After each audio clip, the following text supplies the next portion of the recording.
तो दोस्तों स्वागत है आपके अपने YouTube चैनल संस्कार लर्निंग में। तो चलिए आज हम जीके के क्वेश्चंस की बात करेंगे। तो चलिए शुरू करते हैं। पहला क्वेश्चन है, सिंधु घाटी सभ्यता की सबसे महत्वपूर्ण विशेषता क्या? जो सिंधु घाटी सभ्यता थी उसकी सबसे महत्वपूर्ण विशेषता क्या है? तो इसके ऑप्शन है, पक्की ईंट से बनी इमारत, प्रथम असली मेहराब, पूजा स्थल, कला और वास्तुकला। तो इसका राइट ऑप्शन है ऑप्शन नंबर ए, पक्की ईंट से बनी इमारत। सिंधु घाटी सभ्यता की मुख्य विशेषता क्या थी? पक्की ईंट से बनी इमारत। और सिंधु घाटी सभ्यता की खोज कब हुई? 1921 ईस्वी में। सिंधु घाटी सभ्यता की खोज कब हुई? 1921 ईस्वी में। और किसने किया था? राम बहादुर दया सहनी ने। राम बहादुर और दया सहनी ने सिंधु घाटी सभ्यता की खोज 1921 ईस्वी में की थी। सिंधु घाटी सभ्यता की सबसे महत्वपूर्ण विशेषता क्या थी? कि उस समय पक्की ईंट से बनी इमारतें थी। सिंधु घाटी सभ्यता के लोग से नगरे तथा घरों के विन्यास के लिए ग्रिड पद्धति अपनाई। इस सभ्यता के मुख्य निवासी कौन थे? द्रविड़ एवं भूमध्य सागरीय थे। सिंधु घाटी में जो भी निवासी थे कौन थे? द्रविड़ एवं भूमध्य सागरीय। चलिए अब अगला क्वेश्चन देखते हैं, क्वेश्चन नंबर 2।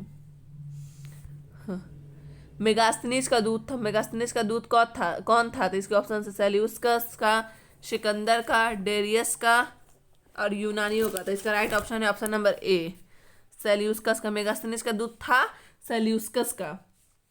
और मेगास्थनीज यूनानी शासक था। कौन शासक था? यूनानी शासक था सेल्यूकस। निकेटर का मौर्य सम्राट चंद्रगुप्त मौर्य के दरबार में राजदूत बनकर आया था। चलिए अब अगला क्वेश्चन देखते हैं, क्वेश्चन नंबर 3। कौटिल्य की पुस्तक अर्थशास्त्र किस विषय पर आधारित है? तो इसके ऑप्शन है, आर्थिक संबंध, शासन काल के सिद्धांत और अभ्यास, विदेश नीति, धन संचय। तो इसका राइट ऑप्शन है ऑप्शन नंबर बी, शासन काल के सिद्धांत और अभ्यास। कौटिल्य की पुस्तक जो अर्थशास्त्र है वो किस विषय पर थी? शासन काल के सिद्धांत और अभ्यास पर। कौटिल्य की पुस्तक अर्थशास्त्र मूल रूप से शासन काल के सिद्धांत और अभ्यास से संबंधित थी। और चलिए अब अगला क्वेश्चन देखते हैं, क्वेश्चन नंबर 4। हाँ, त्रिपिटक किस धार्मिक पुस्तक त्रिपिटक किसकी धार्मिक पुस्तक है? त्रिपिटक जो पुस्तक है किस धर्म की धार्मिक पुस्तक है? तो इसके ऑप्शन है, हिंदू, जैन, पारसी, बुद्ध। 4 ऑप्शन है। जो त्रिपिटक है, त्रिपिटक किस धर्म की धार्मिक पुस्तक है? तो इसका ऑप्शन है जैन, हिंदू, पारसी, बुद्ध। तो इसका राइट ऑप्शन होगा ऑप्शन नंबर डी। जो त्रिपिटक है, त्रिपिटक किस धर्म की है? त्रिपिटक तो बुद्ध धर्म की पुस्तक है। किस धर्म की पुस्तक है? बुद्ध धर्म की। और त्रिपिटक में कितने शामिल है? 3। तो देखिए त्रिपिटक में क्या क्या शामिल है? त्रिपिटक में 3 शामिल है। कौन कौन? देखिए, सूत पिटक, उसके बाद विनय पिटक। कितने पिटक होते हैं? विनय पिटक। और अधिधाम पिटक। तो त्रिपिटक में कितने होते हैं? सूत पिटक, विनय पिटक, अधिधाम पिटक। और त्रिपिटक किस धर्म की पुस्तक है? तो बुद्ध धर्म की। चलिए अब अगला क्वेश्चन देखते हैं, क्वेश्चन नंबर 5। अशोक के धर्म का मूल सिद्धांत क्या है? अशोक के धर्म का मूल सिद्धांत क्या है? तो इसके ऑप्शन है, राजा के प्रति वफादारी, शांति एवं अहिंसा, बड़ों का सम्मान, इनमें सभी थी। इसका राइट ऑप्शन होगा ऑप्शन नंबर डी। जो अशोक का धर्म का मूल सिद्धांत क्या है? राज्य के प्रति वफादारी भी दिखाना है, शांति एवं अहिंसा भी, और बड़ों का सम्मान भी करना है। चलिए अब अगला क्वेश्चन देखते हैं, क्वेश्चन नंबर 6। मौर्य समाज का 7 वर्ग में विभाजन का विशेष रूप से उल्लेख किया गया हुआ है। मौर्य समाज का 7 वर्ग में विभाजन का विशेष रूप से उल्लेख किसमें किया गया था? इसके ऑप्शन है, कौटिल्य के अर्थशास्त्र में, अशोक के शिलालेख में, पुराणों में, मेगास्थनीज की पुस्तक इंडिका में। तो इसका राइट ऑप्शन है ऑप्शन नंबर डी, मेगास्थनीज की जो पुस्तक है इंडिका, उसी में मौर्य समाज के 7 वर्ग में विभाजन का उल्लेख किया गया हुआ है। और सेल्यूकस निकेटर के दूत मेगास्थनीज। मेगास्थनीज किसके दूत थे? Seleucus Nicator. सेल्यूकस ऊपर बताया हुआ है, सेल्यूकस निकेटर के दूत थे मेगास्थनीज ने अपनी पुस्तक इंडिका में भारतीय का मौर्य समाज का जिन 7 वर्गों में विभाजन हुआ है उनमें से देखिए कौन कौन वर्ग है। सुनिए ध्यान से, दार्शनिक है पहला, पहला दार्शनिक, दार्शनिक। दूसरा है किसान, किसान। तीसरा है अहीर, अहीर। चौथा है कारीगर या शिल्पी, कारीगर या शिल्पी, कारीगर या शिल्पी। फिर पांचवा है सैनिक, सैनिक। छठा है निरीक्षर और सतवां है सदाभाव। जो मौर्य समाज का 7 वर्ग में विभाजन किया उस किस पुस्तक में किया हुआ है? मेगास्थनीज की पुस्तक इंडिका में। चलिए अब अगला क्वेश्चन देखते हैं, क्वेश्चन नंबर 7। प्रसिद्ध चीनी यात्री फाहियान किसके शासनकाल में भारत आए थे? प्रसिद्ध चीनी यात्री फाहियान किसके शासनकाल में भारत आया था? इसके ऑप्शन है चंद्रगुप्त प्रथम, चंद्रगुप्त द्वितीय, रामगुप्त, श्रीगुप्त। इसका राइट ऑप्शन है ऑप्शन नंबर बी, चंद्रगुप्त द्वितीय के शासनकाल में प्रसिद्ध चीनी यात्री फाहियान भारत आए थे। और चीनी यात्री फाहियान कब आए थे? 399 से 414 ईसा पूर्व।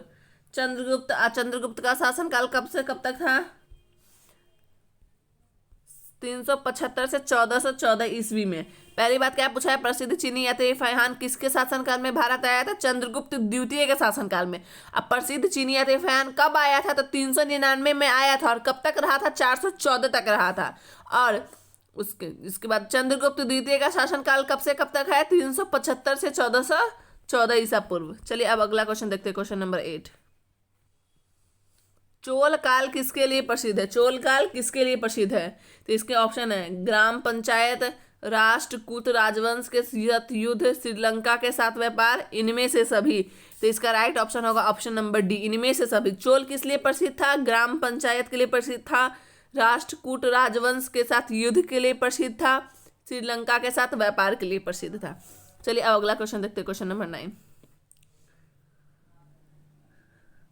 दक्षिण भारत के मंदिरों के आकर्षक द्वार क्या कहलाते हैं? जो दक्षिण भारत के मंदिरों के आकर्षक द्वार क्या कहलाते? तो इसके ऑप्शन है शिखर, गोपुरम, देवालय, मंडप। तो इसका राइट ऑप्शन है ऑप्शन नंबर बी, गोपुरम।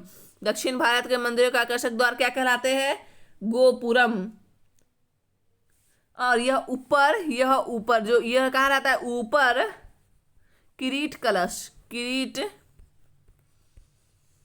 किरीट कलश से शोभामय रहते हैं,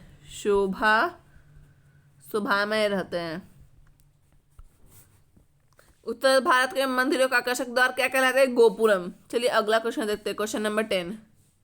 विजयनगर साम्राज्य का अवशेष कहाँ मिलता है? विजयनगर साम्राज्य का अवशेष कहाँ मिलता है? तो इसका ऑप्शन है बीजापुर, गोलकुंडा, हम्पी, बड़ोदरा।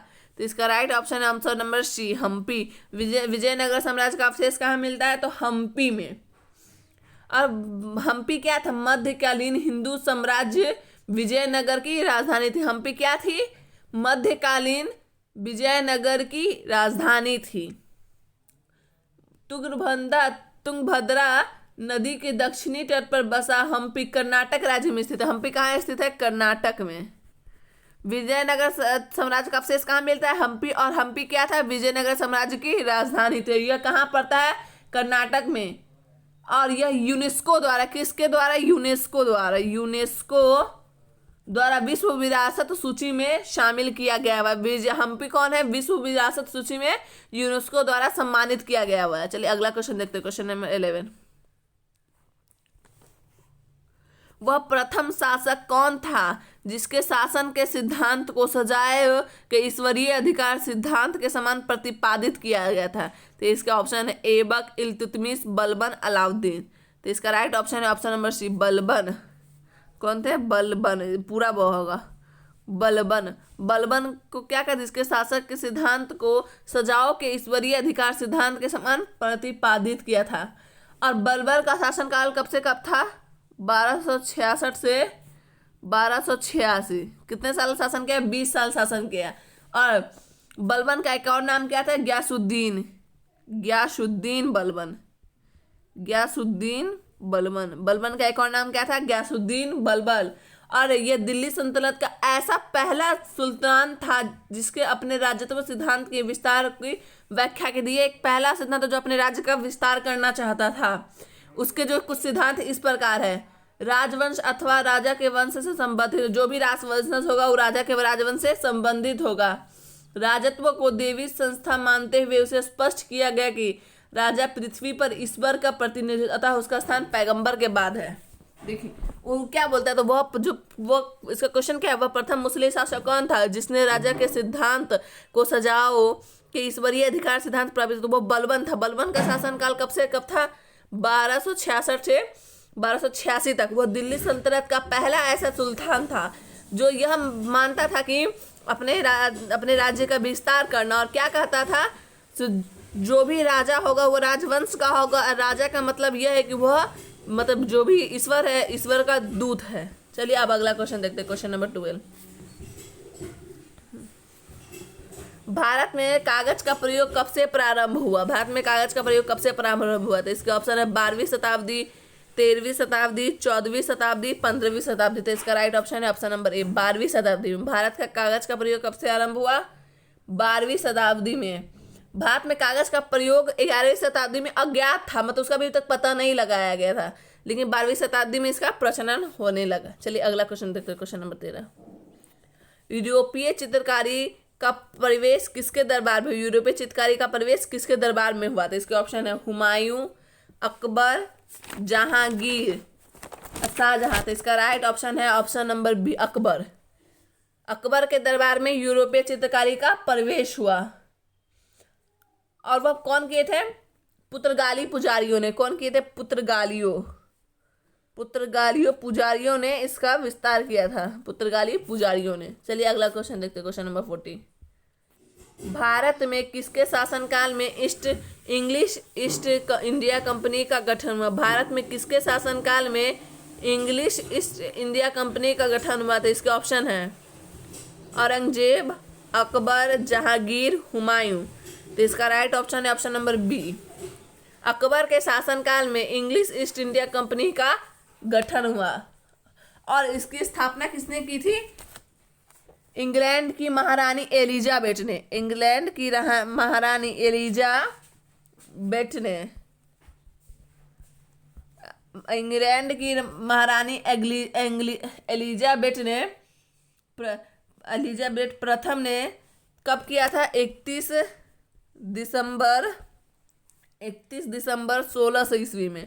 और ईस्ट इंडिया कंपनी की स्थापना कब की गई थी? 31 दिसंबर 1600 ईस्वी में इंग्लिश या ब्रिटिश ईस्ट इंडिया कंपनी की स्थापना हुई थी। उस समय तीसरे मुगल सम्राट अकबर थे, और उनका शासनकाल कब से कब था? 1556 से 1605 कब से था? 1556 से 1605 ईस्वी तक भारत में शासन था। तो भारत में किसके काल में ईस्ट इंडिया कंपनी की स्थापना हुई? तो अकबर के काल में उसकी स्थापना किसने की? एलिजाबेथ ने। कब की? तो 31 दिसंबर 1600 ईस्वी में। और अकबर का शासनकाल कब से कब तक था? 1556 से 1605 ईस्वी तक। चलिए अगला क्वेश्चन देखते हैं, क्वेश्चन नंबर 50। निम्न में से किसी देशी रियासत को अंग्रेजों ने अपने क्षेत्र में नहीं मिलाया? निम्न में से किस देशी रियासत को अंग्रेजों ने अपने क्षेत्र में नहीं मिलाया? तो इसके ऑप्शन है सिंध, ग्वालियर, अवध, सतारा। तो इसका राइट ऑप्शन है ऑप्शन नंबर बी, ग्वालियर को अंग्रेजों ने देशी रियासत में नहीं मिलाया था। उसका प्रथम आंग्ल सिख युद्ध कब हुआ था? प्रथम आंग्ल सिख 1885 से 1886, मतलब एक साल ये युद्ध हुआ था के बाद सिंध को अंग्रेजी राज्य में मिला लिया गया। सिंध को कब जब 1885 से 1845 से 1846 में जो युद्ध हुआ, उसके बाद अंग्रेजों ने सिंध को अपने राज्य में मिला लिया। लेकिन 1856 ईस्वी में सतारा को और 1848 को अंग्रेजी साम्राज्य ने मिला लिया। तो किसको नहीं मिलाया था? तो ग्वालियर को। चलिए अब अगला क्वेश्चन देखते हैं, क्वेश्चन नंबर 60। गांधी जी के नमक सत्याग्रह का एकमात्र उद्देश्य, गांधी जी जो नमक यात्रा तोड़े थे तो उसका एकमात्र उद्देश्य क्या था? तो इसका ऑप्शन है नमक कानून को निरस्त करना, सरकार के सत्ता की कटौती, आम लोगों के लिए आर्थिक राहत, इनमें से सभी।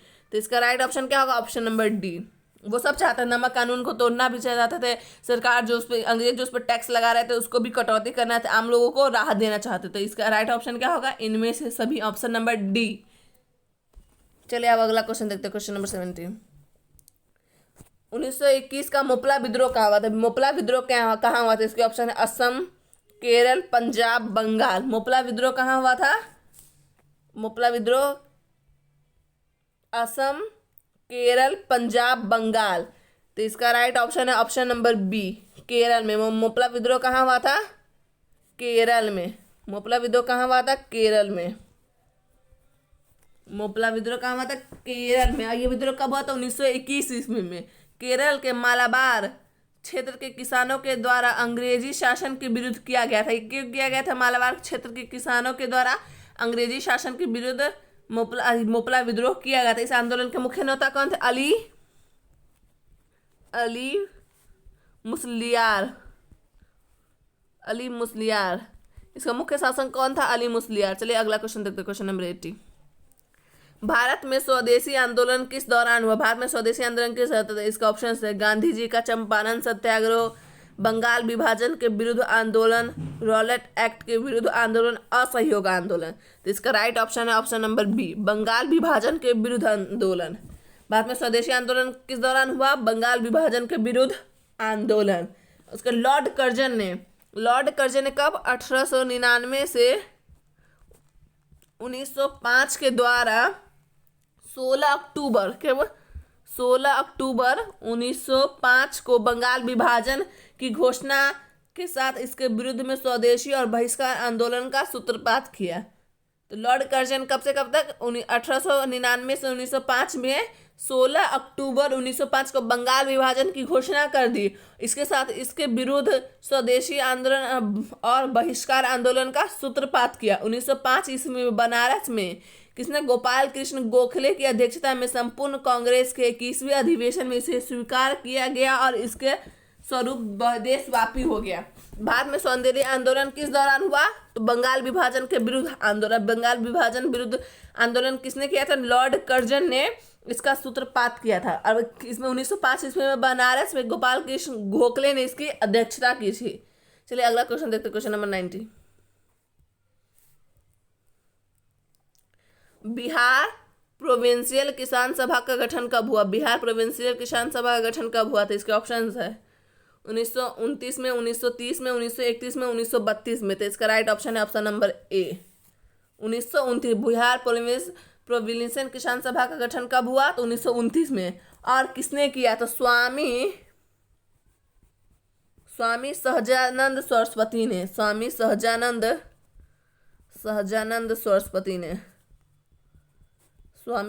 सरस्वती ने 1929 में बिहार प्रोविंशियल किसान सभा का गठन किया। इसी के बाद उनके नेतृत्व में बिहार में किसान सभा आंदोलन का सूत्रपात हुआ था। स्वामी सहजानंद सरस्वती ने बिहार प्रोविंशियल किसान सभा का गठन 1929 में किया था और उन्हीं के द्वारा बिहार में किसान आंदोलन आरंभ हुआ। चलिए लास्ट क्वेश्चन देखते हैं, क्वेश्चन नंबर 20।